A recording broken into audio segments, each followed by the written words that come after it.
वेद education hub में आप सभी का हार्दिक स्वागत है। मैं विजेंद्र सिंह। दोस्तों कैसे हो?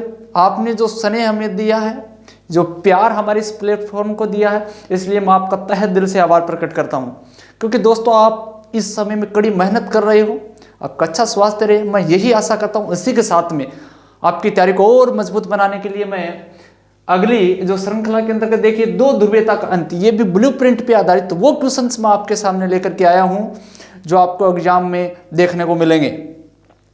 इस यूनिट से हमारे एग्जाम में दो वस्तुनिष्ठ क्वेश्चन आने वाले हैं। इसी के अलावा दो क्वेश्चंस हैं वो आने वाले हैं अति लघुतरात्मक के, यानी छोटे क्वेश्चन 2 लाइन तक। इसके अलावा एक क्वेश्चन हो सकता है लघुतरात्मक की हमारे इस यूनिट से आ जाए, यानी कुल मिलाकर के हमारी इस यूनिट से 6 नंबर के यानी 6 अंक के प्रश्न पूछे जाएंगे। विद्यार्थी उन सारे क्वेश्चनों को मैंने आपके सामने जो पीछे के एग्जाम में आए हुए हैं और आने वाले हैं वो इंपॉर्टेंट सारे क्वेश्चन मैंने इसमें आपके साथ में साझा करने वाला हूं। तो देखिए पहला अपना क्वेश्चन है, शोक थेरेपी किस वर्ष अपनाई गई?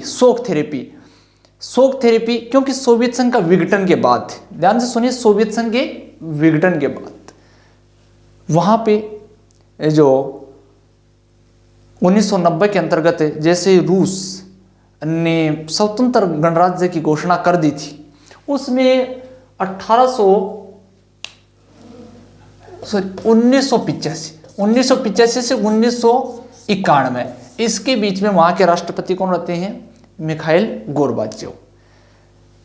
इस समय क्या हो जाता? विघटन हो जाता सोवियत संघ का। अब इसके बाद में वो गणराज्य जो अस्तित्व में आए, उन्होंने शोक थेरेपी यानी तेजी से अपना विकास करने के लिए क्या अपनाई थी? एक नीति जो अपनाई थी उसको शोक थेरेपी बोलते हैं। यानी शोक थेरेपी किस वर्ष अपनाई गई थी? तो अपने को याद रखना 1990। अब आप ये कहोगे कि सर सोवियत संघ का विघटन 1991 में हुआ, तो क्योंकि 1990 के अंतर्गत उस समय कौन था? सोवियत संघ था। उन्होंने घोषणा कर दी थी, स्वयं ने घोषणा कर दी स्वतंत्र, यानी उसमें संप्रभुता की भावना जागृत हो गई थी। इसलिए पूर्ण रूप से तो 1991 में इसका विघटन हो गया था, लेकिन घोषणा सबसे पहले जैसे यूक्रेन, जॉर्जिया, इसके अलावा सोवियत संघ ने की थी। तो ये जो है शोक थेरेपी, अपने को याद रखना शोक थेरेपी किस वर्ष अपनाई गई? तो अपने को याद रखना 1990 के अंतर्गत। अगला क्वेश्चन अपना है, सोवियत संघ के अंतिम राष्ट्रपति थे, यानी सोवियत संघ के अंतिम राष्ट्रपति कौन थे? तो सोवियत संघ के अंतिम राष्ट्रपति थे मिखाइल गोर्बाचेव। कौन थे? मिखाइल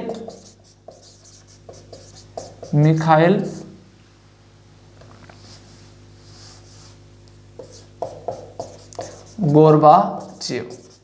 सोवियत संघ के अंतिम राष्ट्रपति कौन थे? Mikhail Gorbachev.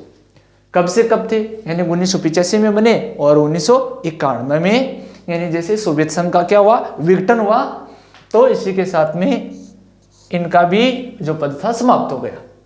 अगला क्वेश्चन है, बर्लिन की दीवार कब खड़ी की गई? बर्लिन की दीवार थी जो जर्मनी थी, पूर्वी और पश्चिमी जर्मनी को विभाजित करती थी। बर्लिन की दीवार को खड़ा कब किया गया? तो विद्यार्थियों 1961 के अंतर्गत बर्लिन को दीवार थी उसको खड़ा किया गया था। कब? 1961 के अंतर्गत बर्लिन की दीवार है, इसको खड़ा किया गया था। गिराई कब गई थी? ये भी अपने को याद रखना है। 1989 के अंतर्गत बर्लिन की दीवार को गिराया गया था। किसने गिराया था? जो पूर्वी जर्मनी के लोग थे। किसने गिराया था? पूर्वी जर्मनी के लोगों ने,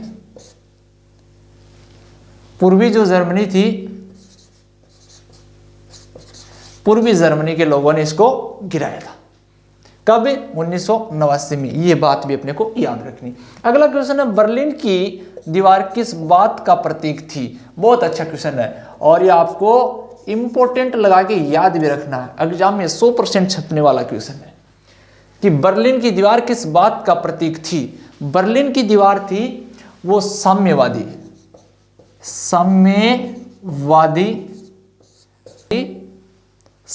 व पूंजीवादी दुनिया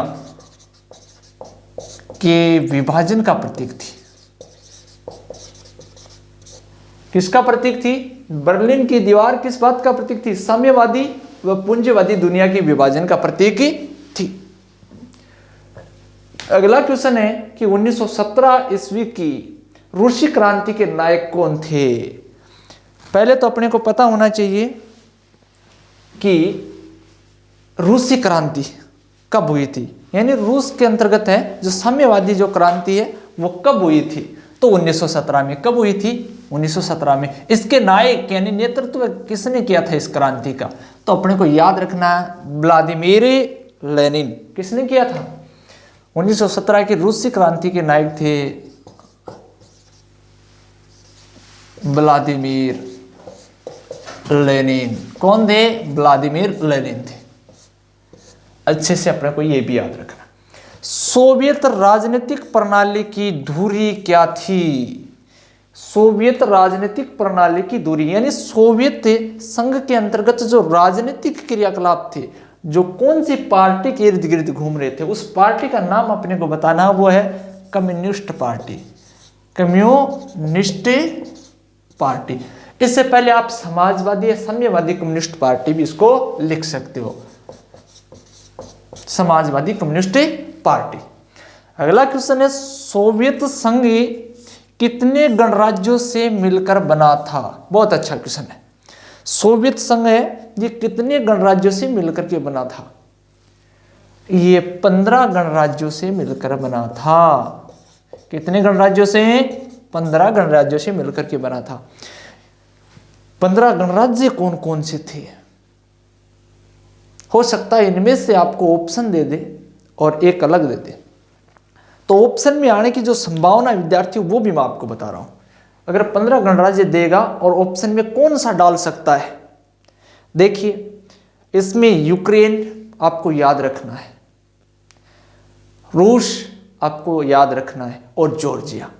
3 ये आपको मिलेंगे, लेकिन चौथा ऑप्शन आपको जो नहीं था वो मिलेगा और पूछेगा कि निम्न में से सोवियत संघ में गणराज्यों में शामिल नहीं है, या निम्न में से सोवियत संघ के जो नए जो राष्ट्रकूट राज्य बने थे उनमें शामिल नहीं है। और उसमें जो ऑप्शन आएगा उसमें या तो मिलेगा आपको ब्रिटेन या फिर इसके अलावा मिलेगा तुर्की। ये दोनों बातें आपको याद रखनी है, यानी तुर्की और ब्रिटेन नहीं थे।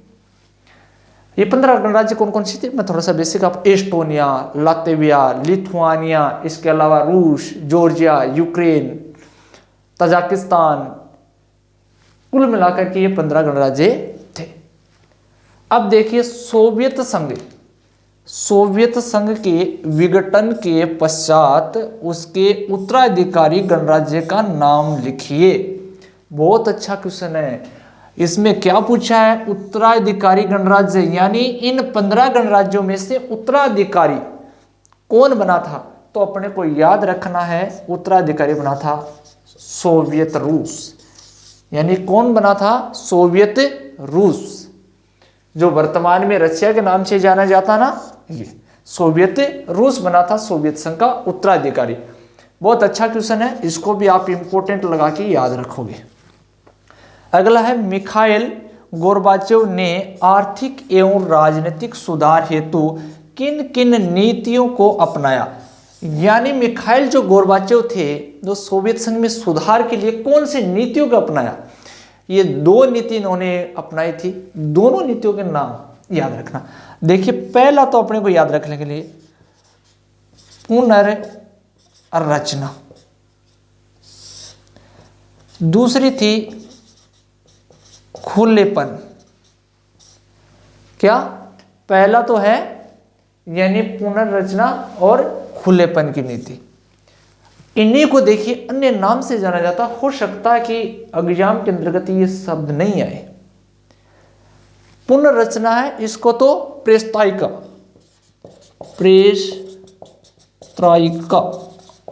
और खुलेपन है, इसको बोलते हैं ग्लासनोस्त। क्या बोलते हैं?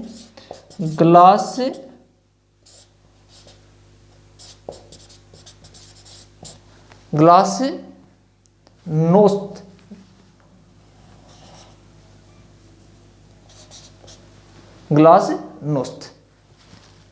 ये दो थी। खुलेपन को बोलते हैं ग्लास नोस्त और प्रेस त्राइका। इसके अलावा अगला है सोवियत संघ का अंत कब हुआ, यानी सोवियत संघ है इसका विघटन कब हुआ, सोवियत संघ का अंत कब हुआ। तो अपने को याद रखना है 1991, दिसंबर 1991 आप याद रख सकते हो। 25 दिसंबर 1991 आप याद रख सकते हो एग्जिट डेट। पूर्व सोवियत संघ का कौन सा गणराज्य गृह युद्ध की चपेट में रहा। बहुत अच्छा क्वेश्चन है। क्वेश्चन ये ऐसे भी पूछा जा सकता है कि पूर्व सोवियत संघ का कौन सा गणराज्य 10 वर्ष तक, कितने वर्ष तक, 10 वर्ष तक गृह युद्ध की चपेट में रहा, यानी उसके अंदर ही क्या हो गया, गृह युद्ध की स्थिति होगी। अब ये कौन था जो था वो था ताजिकिस्तान। कौन सा था, ताजिकिस्तान। यानी पूर्व सोवियत संघ का कौन सा गणराज्य गृह युद्ध की चपेट में रहा, ताजिकिस्तान। कितने वर्ष तक ही, 10 वर्षों तक। कितने वर्षों तक ही, 10 वर्षों तक। और कब से लेकर कब, 1991 से लेकर के 2001 तक। क्वेश्चन ऐसे आ सकता है कि 1991 से 2001 तक पूर्व सोवियत संघ का कौन सा गणराज्य किसमें गृह युद्ध की चपेट में रहा, तो भी क्या आंसर आने वाला आपको पता, ताजिकिस्तान। सोवियत संघ के विघटन के कोई दो मुख्य कारण क्या थे, यानी सोवियत संघ का विघटन हुआ उसके प्रमुख 2 कारण अपने को याद रखने, ज्यादा बिल्कुल नहीं याद करने हैं, क्योंकि इस यूनिट से विद्यार्थियों बिल्कुल छोटा क्वेश्चन आने वाला है। और छोटा क्वेश्चन आएगा तो देखिए, जब तक अपन जो टारगेट होता है उस पर सीधा हिट नहीं करते हैं तब तक सफलता अपने को नहीं मिलती है। और जिसको बोलते हैं अपन स्मार्ट जो पढ़ाई करते हैं, अच्छे जो अंक लेके आते हैं, वो अनावश्यक चीज़ें छोड़ देते हैं। क्यों छोड़ देते हैं, क्योंकि ब्लूप्रिंट अपने को आ चुका है और ब्लूप्रिंट के अकॉर्डिंग अपने को पढ़ना है। इस यूनिट से अपन 5 पॉइंट पढ़ेंगे तो 5 आने वाले नहीं एग्जाम में हो सकता है 2 से ज़्यादा तो अपने को पूछने वाला ही नहीं है। इसलिए इनमें आपको बिल्कुल छोटी छोटी क्वेश्चन है वो पढ़नी। इसमें देखो 2 कारण से ज़्यादा बिल्कुल अपने को पढ़ना ही नहीं है। सोवियत संघ के विघटन के कोई 2 मुख्य कारण क्या थे भाई, सोवियत संघ के विघटन के प्रमुख 2 कारण। क्यों हुआ था सोवियत संघ का विघटन। अब सोवियत संघ के विघटन के 2 प्रमुख कारण ये थे कि सोवियत संघ के अंतर्गत मिखाइल गोर्बाचेव ने आर्थिक और राजनीतिक सुधार के जो कार्यक्रम चलाए, जिसके कारण क्या हो गए, जो वहां के जो स्वतंत्र ये जो गणराज्य थे वो गणराज्यों के अंतर्गत संप्रभुता की भावना जागृत हो गई स्वयं में। इसलिए वो क्या हो गए, अलग अलग अस्तित्व की मांग करने लगे, पहली बात। दूसरी बात क्या थी, उनका जो संस्थाएं थी वो अंदरूनी रूप से कमजोर हो गई थी, निरंकुशवादी होती चली गई, जिसके कारण भी सोवियत संघ का क्या हुआ, विघटन हुआ। अगला देखिए, सोवियत संघ के पतन के कोई 2 परिणाम बताइए, यानी सोवियत संघ का पतन हुआ तो इसके 2 परिणाम क्या निकले। आप सबको पता है सोवियत संघ के पतन के परिणाम, जैसे आप एग्जाम देने के बाद में परिणाम आएगा, रिजल्ट अच्छी तैयारी करेगा अच्छे अंक आएंगे, और जो भी आपको पता ही है कमजोर करेगा कमजोर आएंगे। तो इसका क्या हुआ, अब देखिए सोवियत संघ के जो पतन के कारण में पहला कारण अपन बात करें, शीत युद्ध का अंत हो गया। बताओ है या नहीं, शीत युद्ध का क्या हो गया, अंत हो गया। नंबर 2, साम्यवादी विचारधारा का अंत हो गया। हुआ या नहीं हुआ, क्योंकि साम्यवादी विचारधारा का समर्थन सोवियत संघ कर रहा था, तो साम्यवादी विचारधारा का अंत हो गया। विश्व स्तर पे एक महाशक्ति का उदय हुआ, या अंतरराष्ट्रीय स्तर पे एक ही महाशक्ति का उदय। कौन सी, संयुक्त राज्य अमेरिका, क्योंकि विश्व स्तर पे 2 महाशक्तियां थी, एक तो कौन सी, संयुक्त राज्य अमेरिका, दूसरी सोवियत संघ। तो इसका तो विघटन हो गया, विघटन होने के बाद में अंतरराष्ट्रीय स्तर पे एक महाशक्ति का उदय हुआ। आपको 2 पॉइंट याद रखने हैं। इतिहास की सबसे बड़ी गराज सेल के विषय में आप क्या जानते हैं, इतिहास की सबसे बड़ी, विश्व इतिहास का भी शब्द इसमें काउंट कर सकते हैं आप। विश्व इतिहास की सबसे बड़ी गराज सेल, विश्व इतिहास की सबसे बड़ी गराज सेल। देखिए सोवियत संघ के अंतर्गत क्या हुआ, विघटन के बाद मिखाइल गोर्बाचेव थे, इन्होंने सुधार की जो प्रक्रिया अपनाई, या अपन इसको बोल सकते हैं शोक थेरेपी के तहत, सोवियत संघ में शोक थेरेपी के तहत वहां के जो उद्योग थे, क्या थे, उद्योग, 70%, कितने 70% उद्योगों को निजी कंपनियों के हाथों सौंप दिए गए थे औने पौने दामों में। यानी सार्वजनिक उद्योग है, साम्यवादी व्यवस्था होती है ना, वो क्या करती है, सार्वजनिक जो उद्योग होते हैं सरकार के अधीन रहते हैं, लेकिन शॉक थेरेपी के तहत सोवियत संघ में जो उद्योग थे 70% उद्योगों को औने पौने दामों में बेच दिया। और इसी को क्या बोला जाता है कि इतिहास की सबसे बड़ी ग्रास सेल कहा जाता है। अगला देखिए, शॉक थेरेपी के कोई दो परिणाम बताइए। पहला तो विद्यार्थियों, ये शॉक थेरेपी का शाब्दिक अर्थ क्या होता है। शॉक थेरेपी का शाब्दिक अर्थ होता है आघात पहुंचाकर उपचार करना। पहले तो चोट लगाओ फिर उसका उपचार करो। तो शॉक थेरेपी के कोई दो परिणाम, यानी शॉक थेरेपी के क्या परिणाम हुए। रूसी जो मुद्रा थी रूबल में क्या हुई, तेजी से गिरावट आ गई। क्या हुआ, रूसी मुद्रा थी उसमें तेजी से गिरावट आ गई, खाद्यान्न की कमी हो गई। इसके अलावा सोवियत संघ के जो उद्योग धंधे थे वो तहस नहस, यानी अर्थव्यवस्था थी वो तहस नहस हो गई। अगला अपना क्वेश्चन है, गोरबाचेव द्वारा सोवियत संघ में सुधार के दो कारण, यानी क्यों किया। गोरबाचेव थे, उन्होंने सोवियत संघ में सुधार क्यों किया, यानी सोवियत संघ की उस समय जो राजनीतिक प्रणाली थी उसमें सुधार की ऐसी कौन सी आवश्यकता हुई जिसके कारण इन्होंने जो सोवियत गणराज्य में शामिल राष्ट्र थे उनको इस बात का पता चल गया कि हमें जो पूंजीवादी अर्थव्यवस्था है उससे काफी पिछड़ चुके हैं।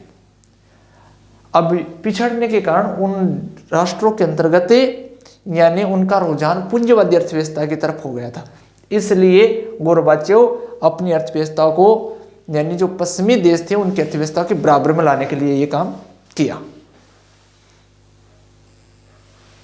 इसके अलावा गोरबाचेव थे, गोरबाचेव ने सोवियत संघ की जो संस्थाएं थी जो अंदरूनी रूप से कमजोर हो चुकी थी उनको समृद्ध और तीव्र गति से जो अर्थव्यवस्था का विकास करने के लिए, यानी निजीकरण को बढ़ावा देने के लिए ये सारे सुधार करना चाहते थे, लेकिन इन्होंने तुरंत फुरंत गति से किए जिसके कारण सोवियत संघ का विघटन हो गया। ये अपनी जो दो ध्रुवीयता का अंत है, इस यूनिट के इतनी महत्वपूर्ण क्वेश्चंस थे।